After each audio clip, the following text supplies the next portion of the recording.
Okay, could I open the panel with a question I had so that we can all discuss about it? And it was a couple of times mentioned here. It's about design thinking. And I remember this time when design thinking came up. It was in the EAAE, which is the European Association for Architectural Education.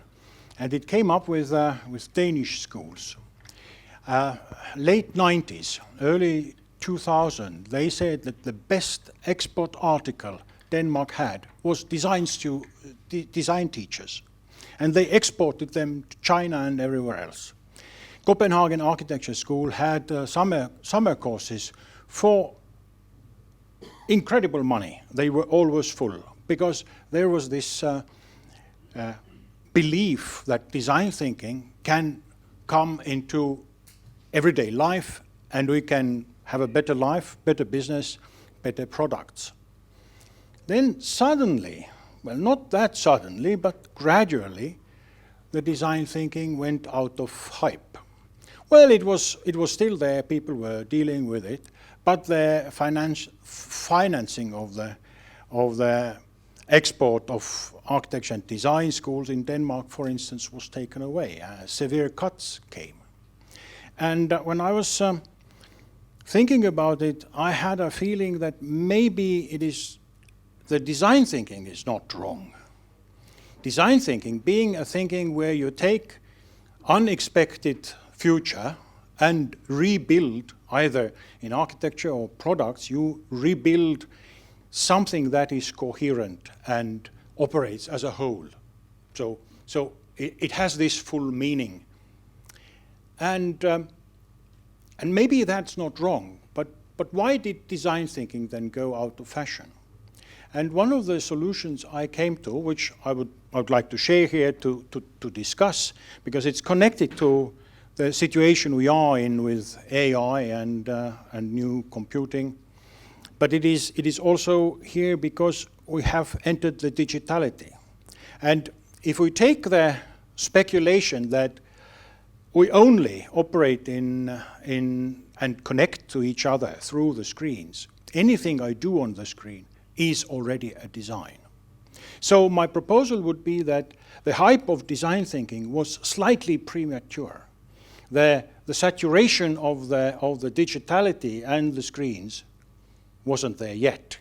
And now, unfortunately, it's slightly behind, where this is the time for design thinking, which in a way includes the innovation, framing, and meanings.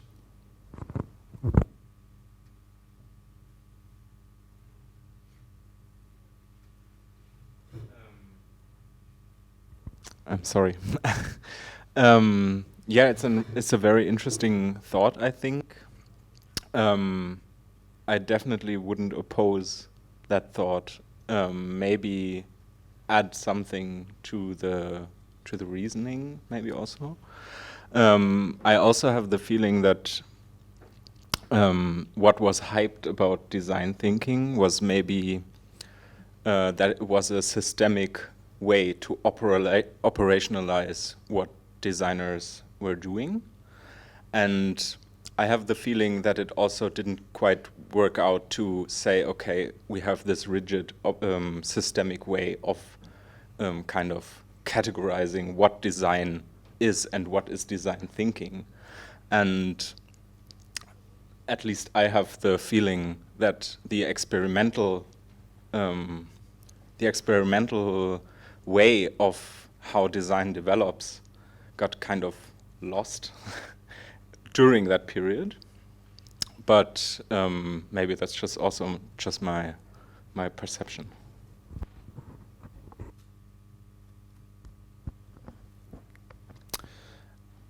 I have to admit I haven't looked very deeply into design thinking. Of course, when it was kind of popularized, I grabbed a few things from it, but I would think at that time it was for me a bit problematic that it was so much about sharing and sharing the responsibility in some ways as well, I would say. Maybe I got it wrong, but the other ones can have kind of different answers. But now I would think that maybe, you know, humanity has, and also academies have had the kind of experience of rediscovering things that have happened and taking that into a new context. So probably maybe this time it's much shorter time span that these ideas came forth. Maybe we should kind of take a look, maybe I should take a look into these things, and maybe there's kind of things both that we can critically look at, but also thoughts and ideas that we can use, and especially in communication with these non-human collaborators. Well, also not an expert in design thinking, but well, one of the core concepts of design thinking for me is doubt, or questioning things, and whether the solutions that we're providing are right or wrong. And talking about our machine overlords emerging, it's also, as Antoine in his previously presented keynote that he couldn't be here today,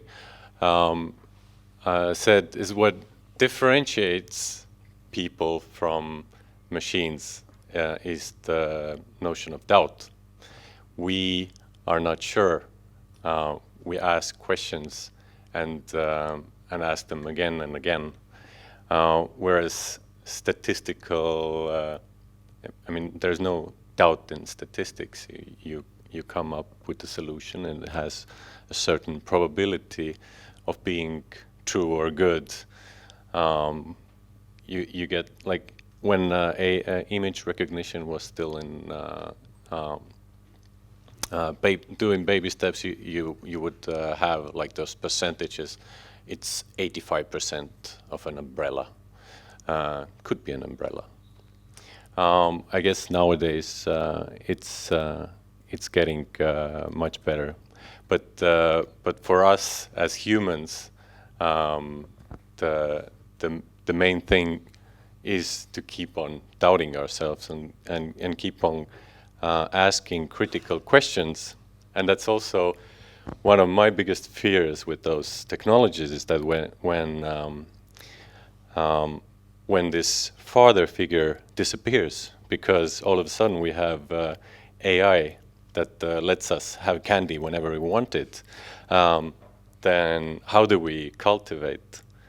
How do we grow our children to be what we want them to be? Jüri, I think it's a very relevant question. What I think is that today, and it's not what I think it's almost a state of facts, that everything is designed today, that even our bodies, what kind of medicine we take, how they are going to work on our genes, etc. Design is everywhere. Maybe that also is that design is the new religion. That's not a statement of me, but that's what Peter Sloterdijk said.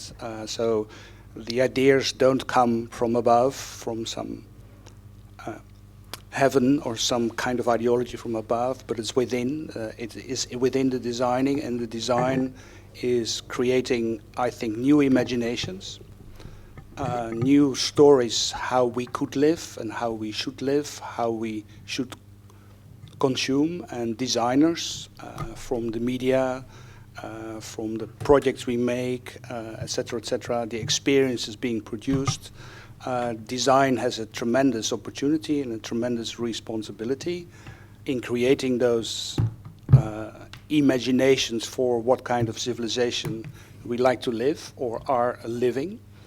And I think that if we start to think about the idea of civilization, or how we like to live together as humans and non-humans on this earth, I think it's not only that we have to take care that the earth is going to be maintained, that is life for all kinds of species.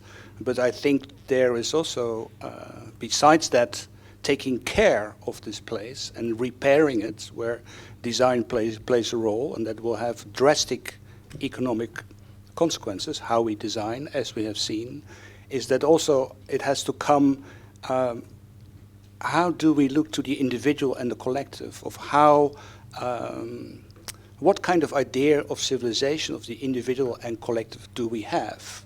And that means, I think, that that designers cannot hide behind doubts or that there are unintended consequences which are amazing in the technology, but we should have also that discussion on the value systems, not so much out there if the system is good or bad, if it's conservative or progressive, but what kind of value systems, and there I totally agree with Roberto, is what kind of value system does that project, what I make, what does it open, what does it foreclose, for whom, and to do what? And that discussion is hardly done. And I think so. I think the imagination is, we need big imaginations. We need other imaginations through design, which, because the right is now having big imaginations and they're terrifying. And I think progressive thinking should really start to develop, and I think in a lot of young people it is happening, but also show through the design what could be the alternative imagination. And for that we need designers, but not just amazing computer-generated fascinating images, but they should create freedom. They should create brotherhood. They should create equality. So I think more has to happen than what has happened during neoliberalism, which is now on its return. I think we have to come back to a new idea of sociality. And designers cannot, I think, say, I'm not about value systems. Oh, you have a microphone. The reflection about design thinking is very, very relevant, at least in my studies. The thing to reflect is every community has its own definition of design thinking, and so when I mention design thinking, in my case, I mention it with the language that is become popular in the world of business, which is that thing that I showed before. Typically, design thinking is popularized by IDEO, this design studio in the US. So very user-centered, a very clear process, very structured. You start from the user, brainstorming, prototyping, and which has been very popular in business. Then there is design. And for me, design and design thinking are two different things. Typically, I mean, the way I picture this typically is that in the tradition of design, there are basically two schools, probably even three, but let's say at least two. One is rooted in the school of engineering, which is what is popularized like design thinking. It's almost like the idea that design is a science. So there is a process. If you follow that process, you will get somewhere. Then there is design that comes from the School of Architecture, which is more rooted in the reflective practice. So to talk about scholars, I mean, the design thinking is more rooted in Herbert Simon, problem solving, and instead the School of Architecture are more rooted into the theories of Donald Schoen, so the reflective practitioner, which is really, there are two different disciplines. I mean, they use the same name, but there are two different words. And if you can understand, I lean more to the second one than even if I'm an engineer, I lean more to the second one, the reflective practice, the School of Architectures. So design is a way to frame and reframe and reflect together and having a dialogue with your design and reflecting, does it really make sense? So when you mention design thinking as becoming less relevant, I don't know. That kind of design thinking a la IDEO is still quite popular in the world of business. not as hype as it used to be 5-6 years ago, but still, I mean, in Harvard Business School now there is a new initiative that is called D-Cube. It's a strategic initiative of Harvard Business School, and D-Cube means digital, data, and design. D-Cube, the 3 Ds.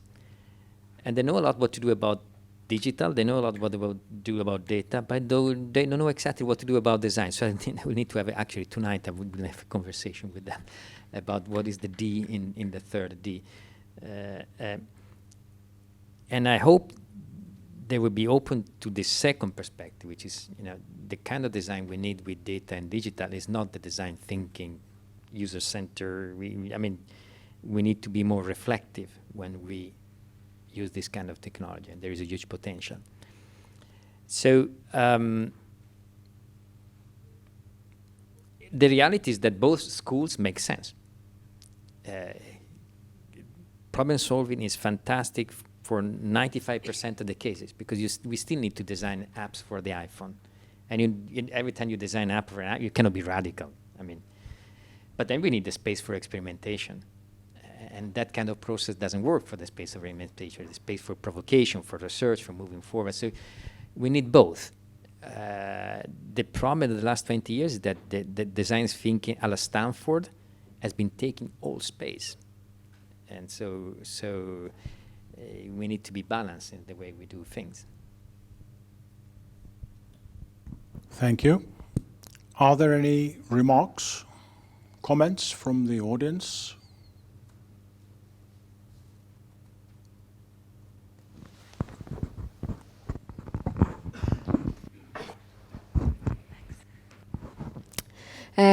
Roberto, I wanted to ask you about how to teach reframing, but in that terms that as you now split it to design methodologies, then more in the terms of what is relevant here in Art and Architecture University. So I was just wondering if you have come across with the, like, systematic methodology or methods how to approach and teach this what you call reframing, or is it even possible to be taught in this kind of university that essence is already about experimenting, research, and something that is not questioning the brief? Yeah.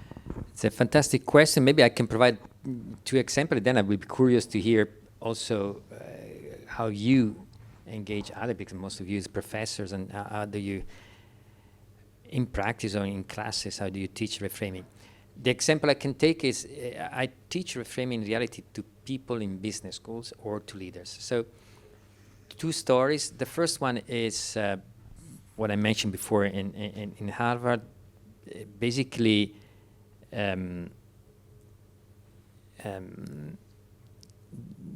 we go only basically most of the courses about reframing. So we start with asking them to frame the problem first, and that's easy. You can imagine. You do research. You also look at the users, and but you do past analysis, analogies in other industry. You do a classic design research that you do. And that's only 1/3 of the course. But then from that moment on, we start the classic, what used to be a classic design school, which unfortunately in design thinking doesn't exist, which is the process of critique. It's unbelievable how people outside of real school of design and architecture don't know that the real way to teach reframing is the core of design school, which is the critique process. If you look at the video of IDEO, actually they say critique is forbidden. You're not supposed to critique. But instead in real design school, what is the real design school? You do a project, come in front of the professor, you do the pinups, and then everyone challenge you. Oh, and then you go home. No one understands me. And then, but then the next morning you wake up and then, okay, and let me see. Present your project, critique. Oh, okay, and I did okay. And then you keep doing this, and that's the way you learn. So, and my students say, okay, 1/3 of the project, of the course, you do your proposal, if your final proposal is the same of the beginning, even if more detailed, we failed. Your final proposal needs to be different than what I see now, because otherwise you didn't reframe. And then, of course, I also tell you will get feedback from 2 different professors, 3 different assistants, all the class. And remember, we will never agree on the feedback, because otherwise it's not reframing. But you will see Roberto will tell you this, and Elizabeth, the co-teacher, will tell you, well, why don't you go there? And then the other student.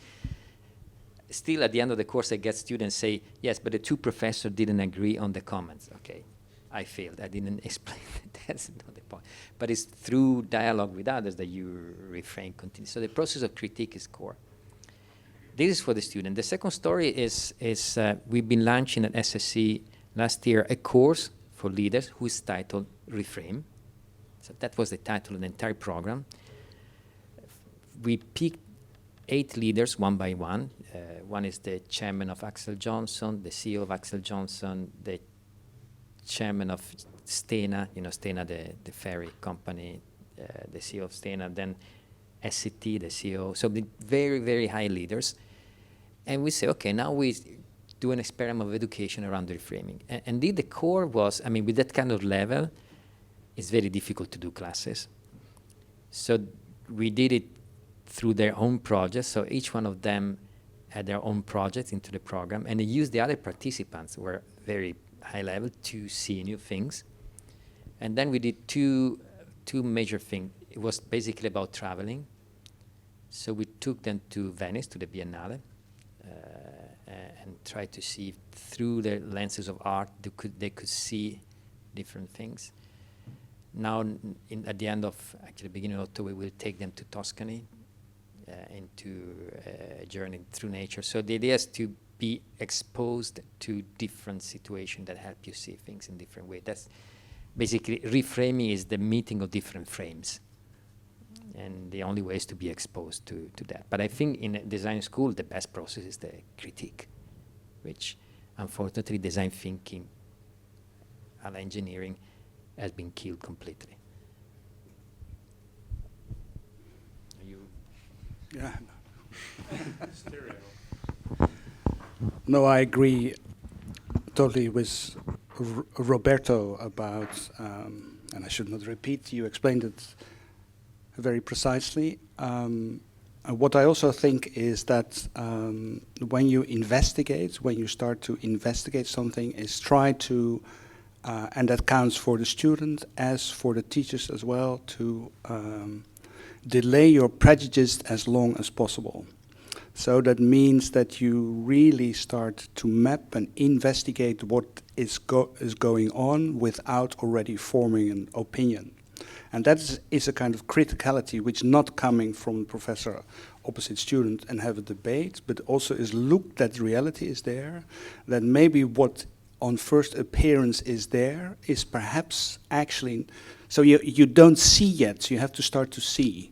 That means that you have to develop tools, methods to start to see. That depends on your approach, that depends on what kind of building it is, of urban planning.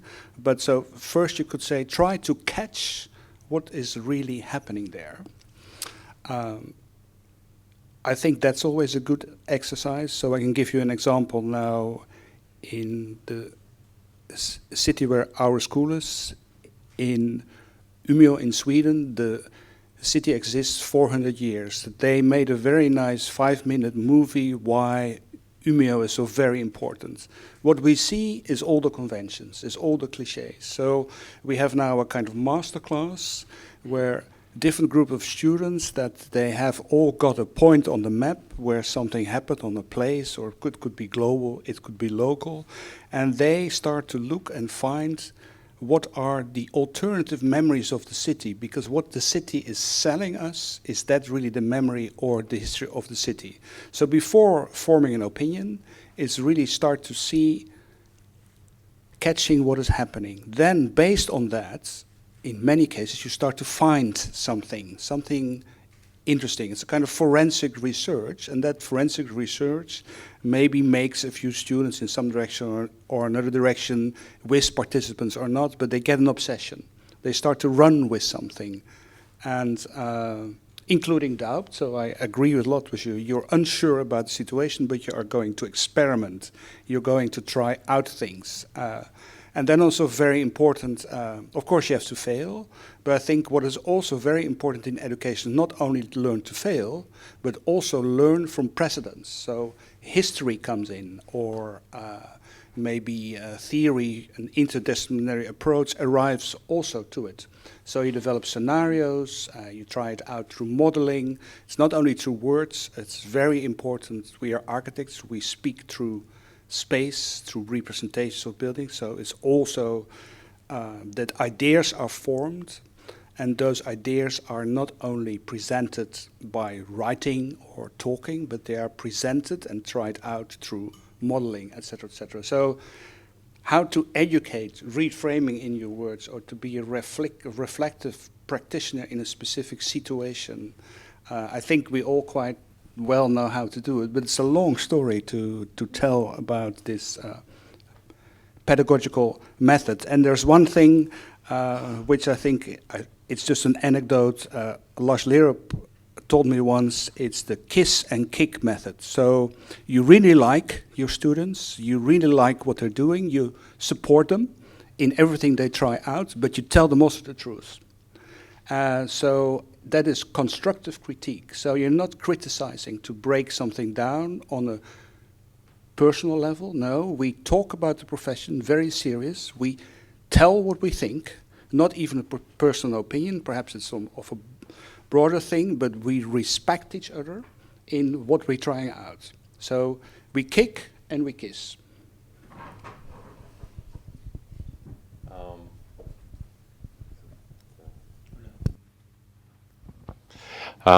Thank you, Sille, for this question. So let me tell you how we do it in our studio. So I came up with this method that I call modulated modularity in my PhD. Well, for me, the interesting part in algorithmic design is when the thing called otherness emerges in complex systems. So, so in my own work, I try to set up contradictory criteria, try to build up models that have certain types of restrictions, and then see how they behave, try to work with them and kind of tickle out things that I find are novel. And then it always helps to look at it in different scales. Sometimes you just rotate it, and the same thing can mean something completely different. And this is the same thing that we do with our students. The whole fall semester, we just generate geometry. We teach them a few tricks that we've come up with to create geometry, space-filling geometries that then are completely abstract, but they start to exhibit qualities of architecture like rhythm, symmetry, proportion. And then we also ask them to look at these things in different scales. So you have a 3D model. Imagine this as a chair, imagine this as a building. And then when they build models, sometimes you just flip it upside down. Again, it becomes something completely different. So it's not to go straight ahead into a brief, let's solve this building, but to have this kind of play. It's very rigorous play. It has a lot of kind of knowledge and ideas built into it, but it's still completely open play. You can do whatever, see what you like, and then interpret whatever it is that you find. And then in the spring semester, we ask them okay, now use what you found to design a building. And it usually happens by the end of spring semester. They're still asking, so why do we do the things the way we do? But I'm hoping maybe at one point this kind of ideas somehow set in. My answer would be that what I've tried to do is take them to the beginning or the origin. In some sense, it comes from my own prior experience, and I found it kind of, I would call epiphanic or whatever. Something like I had studied architecture for 11 years, and then I suddenly had to do something kind of familiar but completely differently. So I tried to kind of, maybe not literally, but in some sense strip them from the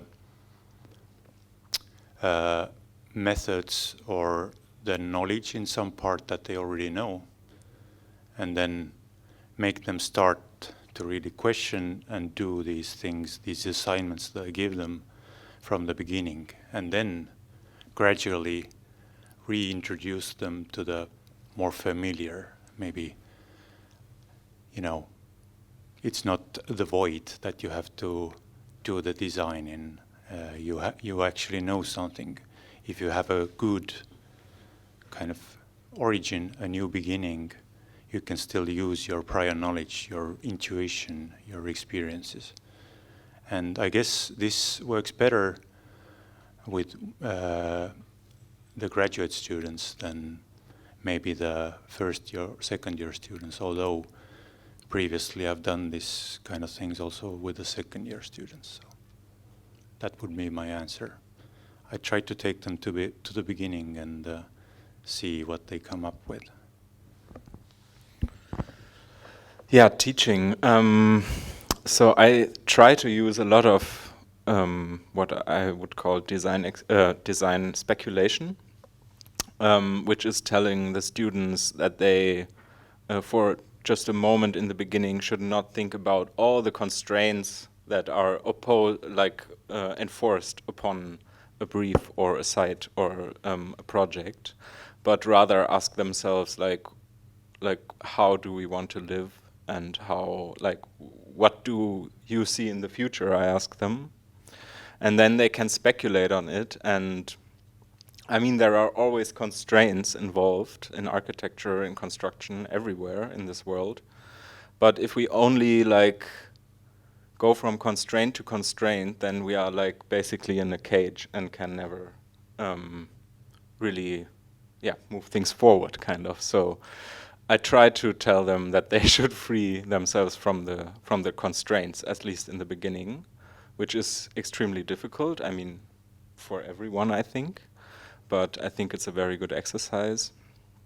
And another part is what you maybe called did you call it otherness?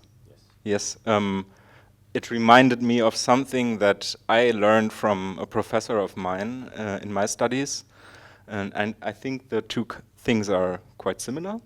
He always called it the third. And for him, the third was when there is a given project, it also relates to what Roberto was saying. The third is something that neither the student nor the professor or the teacher imagines when the teacher or the student thinks about the brief. So the third is something that emerges underway through experimentation, through various exercising, through critique, through everything, through the dialogue between students and the teacher.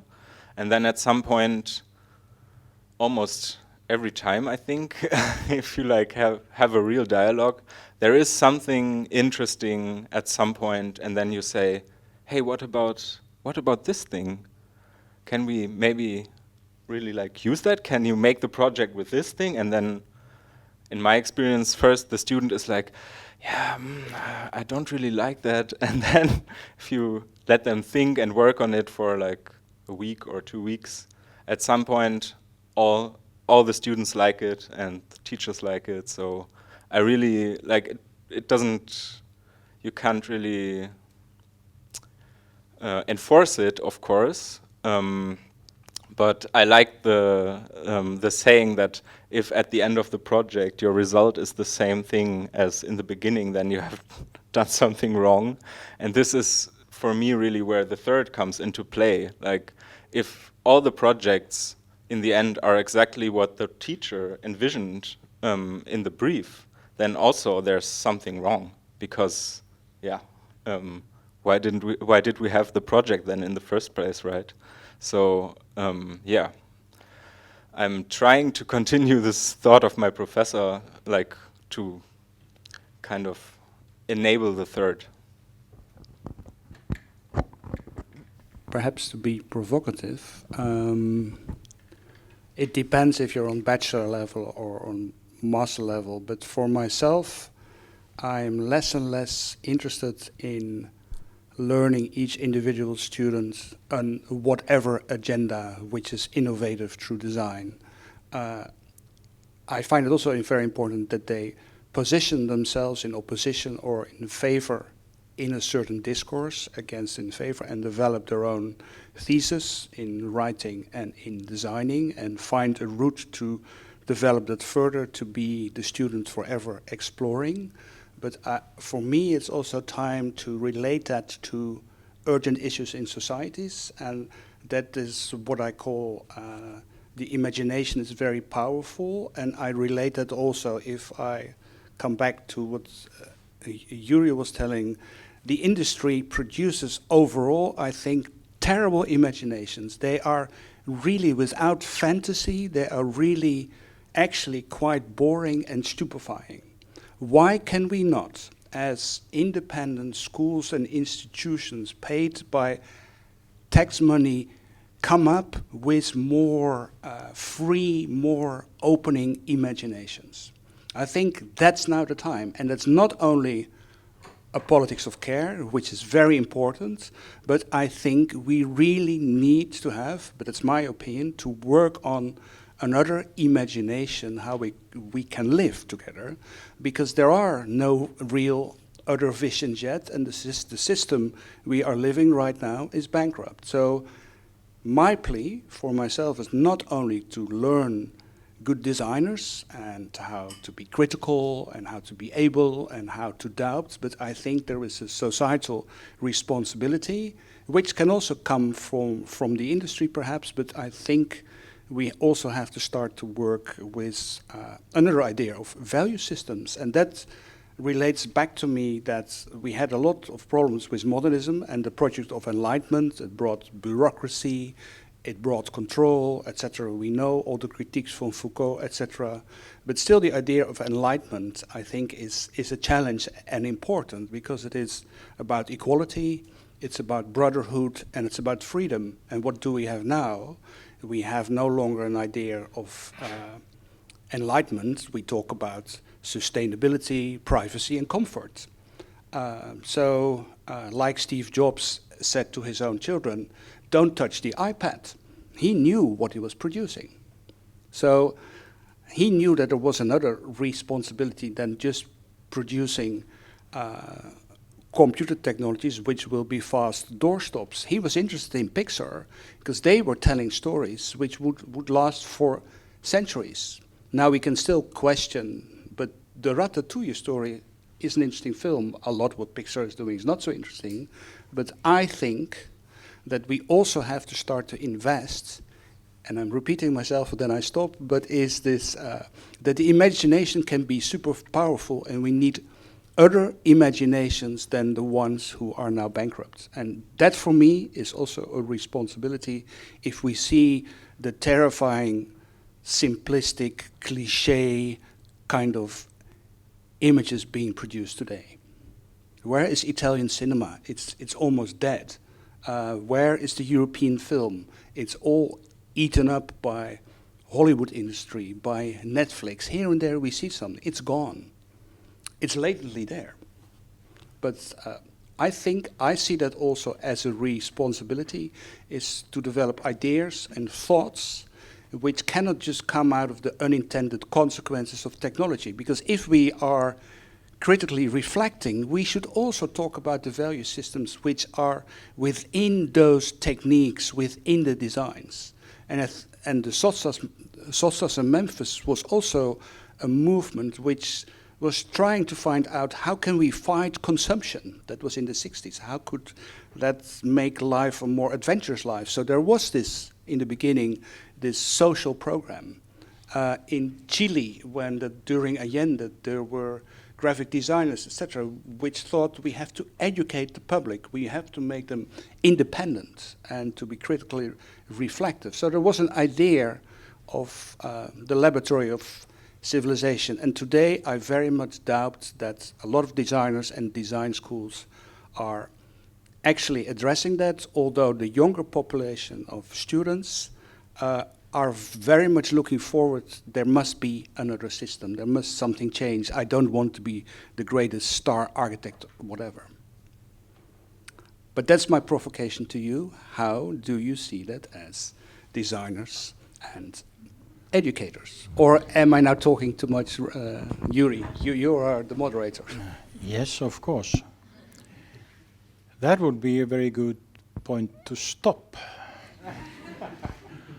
Nevertheless, I'm asking, are there any more comments and questions to the panel? And I see there are.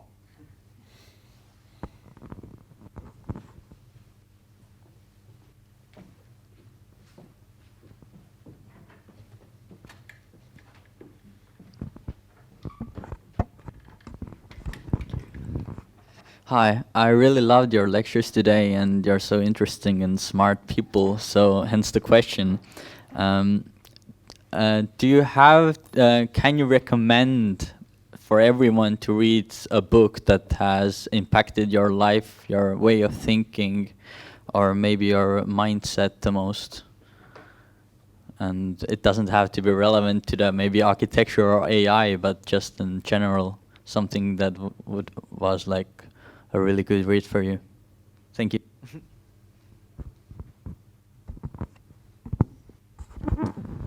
I don't know how it relates to today's, but one definitely relates to today's topics, which is speculative everything. I have forgotten the authors, I'm super sorry, but the book is called Speculative Everything. I really love it. And the other one is Nudge Design that I would recommend.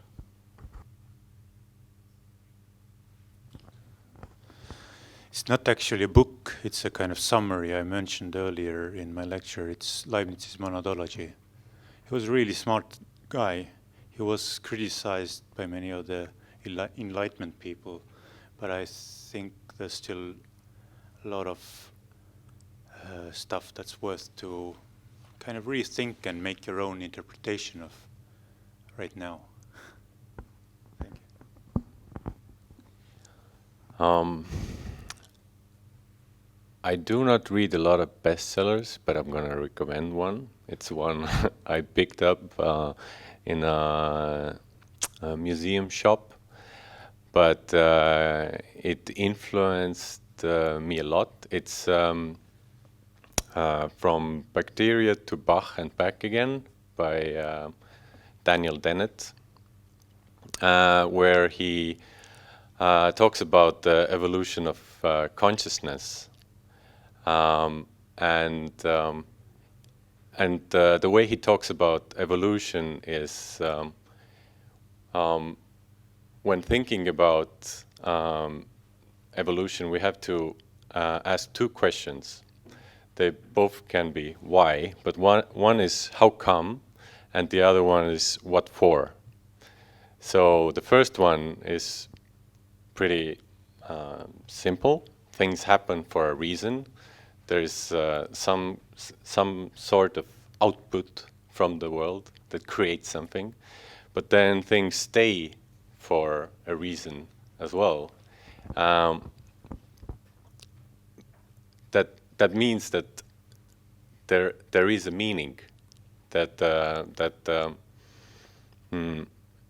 anything can have a reason to be created, but for it to stay and remain, it has to battle it out in the battle of ideas. So not just how come, but what for are important questions. There is a recent book I'm reading, which I find intriguing and spot on, and it's a book called On Freedom by Maggie Nelson, and it's about a country. There's 4 songs of care and constraint, and her argument is that within the knot of freedom and unfreedom, so instead of thinking utopian, that there is another world outside there, some kind of ideal, it's still important to have to formulate that. But what she says is that actually we have to work in this world, we have to operate and stay with the trouble, but that through and with the constraints, we should also strive for another sense of freedom. So within the knot of freedom and unfreedom, especially in architecture, there are always limits, there are always things you don't like, and those constraints have also a quality as well. But try to see how you can dance with the amazement. So she also develops a critique on care, or a critique on care, where are the limits of care, by referring to what art is doing, because art in principle is always critical. Care cannot be really critical, it has to function, it has to provide shelter. Architecture cannot be really critical, because then the things would fall apart, etc. But she still thinks that care is important, but also some sort of criticality is important. So I'm not going to tell the story, but for me, that book on freedom and how we should think about freedom today beyond the freedom which is only individual freedom and profits, there is another sense of freedom as well. So what could it be? And she tells that in a very interesting, open way, that she takes you as a reader with you to discuss that kind of problems. This is not an architecture book. There was recently a book I have read by Ezra Akan. She is from Cornell, I think, and I mentioned the book already, it's called Open Architecture, and she tries to see how architecture itself, from Krier to Tschumi, how that contributed to a kind of architecture for a lot of refugees or displaced people within Berlin, and what the architecture itself was doing. So, for instance, she looks to the quite picturesque architecture of Rob Krier, but what Rob Krier, for instance, brought from Turkey is that the house floor plan has a kind of square. I forgot the name now, but so there is a kind of public space which is not just a modern corridor. So she investigates not only as an idea and the plan and the architecture, but also how that was for the immigrants. So there is a talk with users, although the idea was not directly coming from users, but from an enlightened architect as Krier. And she investigates the idea of open architecture. So if you would read those 2 books together, then it connects an idea, a theoretical idea about freedom, while it immediately taps also into concrete architecture at the time in Berlin. Oh, what a fantastic question. Really nice. 3 books. One is, I think, is Creative Circles by Michael Farrell. He's a sociologist, and he talks about big changes in the history of art and literature and creativity, and how these are connected typically to small circles of, the example I take of the Impressionists come from that book. So they talk about Impressionists, they talk about the Inklings, so Tolkien and Lewis. So small circles that are capable of changing an entire creative space. And typically people at the beginning are considered to be outlandish, but then eventually they change the space. That's a very 6 or 7 different stories of how this happened. The second one is On Looking, and it's by a dog psychologist, but it's been reflecting on how we humans also see things. So it's a very nice book because it's this person taking 11 walks in New York around the block, but every time she walks with someone else. So the first walk is with a dog, actually. So she tried to understand what the dog sees, but then it takes a walk with an entomologist, so about insects, with an historian, with an architect. So every time she takes the same block, she sees new things because of the person next to her. The third book is a management book. It's The Fearless Organization by Amy Edmondson, who is a professor in Harvard. And that's probably a book that impacted me as a person most, because okay, what is a fearless organization? When you have a boss who is kind, is not, and instead kindness is not connected to be a safe or unsafe organization. I mean, of course, if you have a boss who has a hassle, that's a drama. But most of the time, people who create unsafe organization, they're very kind, but they are so focused on knowing that they kill the conversations. And I'm in danger like that, because I want to show that I know always. So I was thinking my poor PhD students, because of course my job is to show I know, and instead in reality my job is to show I don't know, because a real researcher don't know. Otherwise you're dead as a researcher. So it's a book that tells every time you try to show you know, you create an unsafe organization, because you kill the possibility of others to speak up. How can I speak up in front of Roberto? My other PhDs, Roberto will tell me I'm wrong, and then I lose my face in the community. So it's always a reminder. Always, I know it's difficult, but I try to remind myself, I don't know. That's my job. I don't know. It's not to know, but I don't know. And I think for our communities in academia, it's a very interesting book. May I add something? I don't want to stay too brief and dry. Maybe I add 2 books as well next to this. Just life one. work of summary of life work of Leibniz. I would recommend maybe from the mid-90s John Reitman's Constructions. It was a very good book in the Any Writing series. I actually had read it like 5 years before I met Reitman, and Reitman described this as a process of him asking Deleuze for a permission to write about the fold. and Deleuze, of course, told him that he should do it in his own way. And of course, it's a very, very different book than Deleuze's The Fold and the Baroque, of course. And the second one is actually a collection of essays, and I still find this author very fascinating.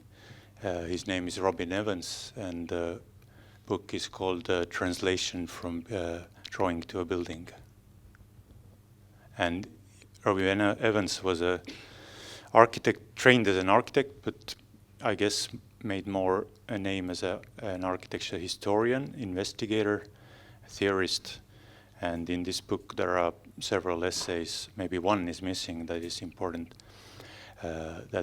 where he goes deep into the architecture and its history and makes his own kind of reading out of it, why things have happened in space the way they've come out in the end. Thank you. Thank you. Well, now we've got your reading list.